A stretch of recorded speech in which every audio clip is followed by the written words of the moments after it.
Olá, Daniel. Então, eu tô aqui para falar sobre essa questão aí da saúde mental dos funcionários. Mas comigo aqui eu tenho um especialista nesse assunto, é o Vitor Moreira, já está conosco, né, Vitor? Seja muito bem-vindo ao NT Sul de hoje.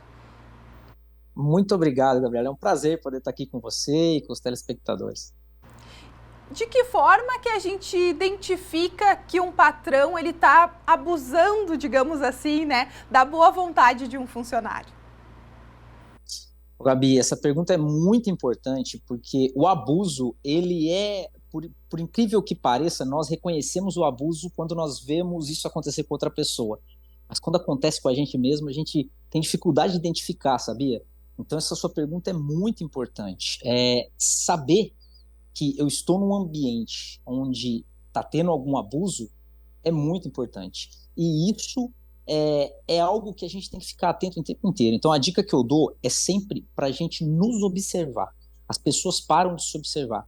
E aí a gente começa a falar, pô, eu estou estressado, eu estou trabalhando demais. Mas muitas vezes, nesse eu estou estressado, eu estou trabalhando demais, é onde está acontecendo o abuso. E é bom ficar atento.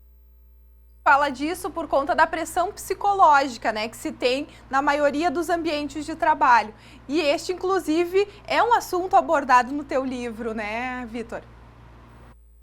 Isso, exatamente. Na verdade, o assunto abordado no meu livro, ele é o seguinte, nós vivemos num mundo caótico. Então, como você bem disse, no ambiente de trabalho, nós vivemos num ambiente que a gente é exigido o tempo todo, a todo instante.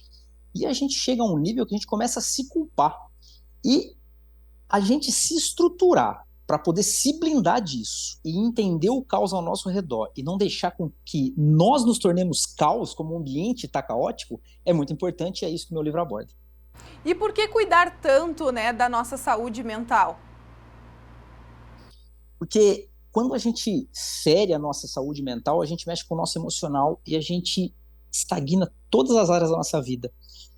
Começa com algum abuso no trabalho, com algum burnout, que tem acontecido muito, né? Quando a gente passa do ponto e a gente fica num estado de exaustão que a gente não consegue fazer mais nada, e isso começa a interferir nas outras áreas da nossa vida. De repente, a gente está cansado, estressado com a família, de repente a gente não consegue mais praticar o nosso esporte preferido, e quando vê, a nossa vida vai se arruinando aos poucos. Então, por isso que é importante nos blindar.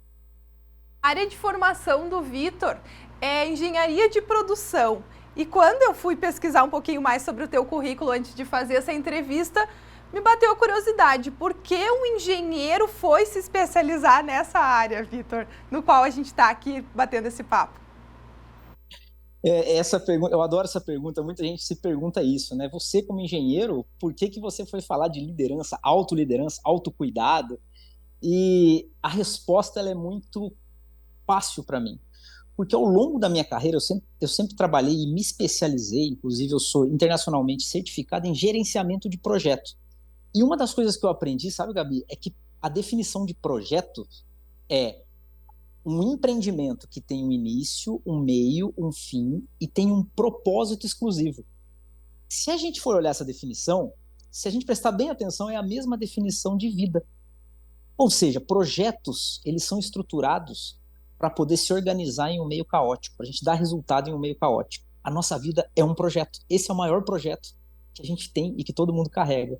E se eu tenho ferramentas de engenharia para poder fazer um projeto dar certo, por exemplo, no meio da Amazônia, onde eu trabalho, eu consigo fazer com que essas ferramentas façam dar certo a minha vida também. Como que a gente consegue identificar daqui a pouco o funcionário ou o patrão tem sinais ali para identificar que ele está vivendo, ele está passando por uma situação abusiva, como a gente começou essa entrevista falando?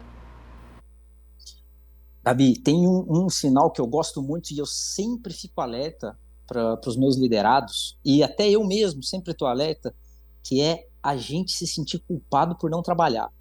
Isso é muito perigoso. Tem pessoas que quando estão, por exemplo, acaba o expediente e chega em casa, o fato de não ligar o computador, o fato de não deixar o celular da empresa ligado, aquilo traz um sentimento de culpa, como se eu não estivesse sendo produtivo. Mas, na verdade, eu tenho direito àquele descanso. Esse sentimento de culpa, para mim, é o maior sinal de que alguma coisa errada está acontecendo no ambiente de trabalho e a gente precisa ficar alerta.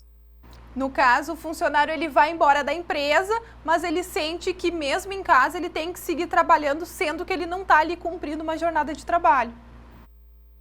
Perfeitamente, exatamente. O trabalho começa a ser a maior prioridade da vida dele, no sentido de ele trocar até mesmo momentos com a família. O livro do Vitor, ele fala, o título é Autoliderança Antifrágil. Onde encontrar teu livro, Vitor? Faz uma propagandinha aí para o pessoal que está assistindo a entrevista, está mais interessado a saber mais deste assunto. Se vocês entrarem no meu Instagram, que é @VictorAlmeidaMoreira, tudo minúsculo, então, @VictorAlmeidaMoreira. Tem um link lá, vocês vão entrar num site onde diretamente vocês vão ser direcionados para baixar um e-book. E esse e-book é gratuito, é só baixar esse e-book e lá tem a sumarização do método da autoliderança antifrágil.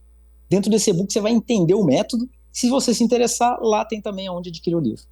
Que legal, então de graça aí para saber melhor sobre essas informações que ele falou pra gente, né, sobre o trabalho, quando ele acaba sendo pressionado, o chefe acaba pressionando o funcionário e essa questão toda da saúde mental, que é muito importante. Vitor, eu agradeço a tua participação aqui, agradeço a disponibilidade de falar com o pessoal de casa.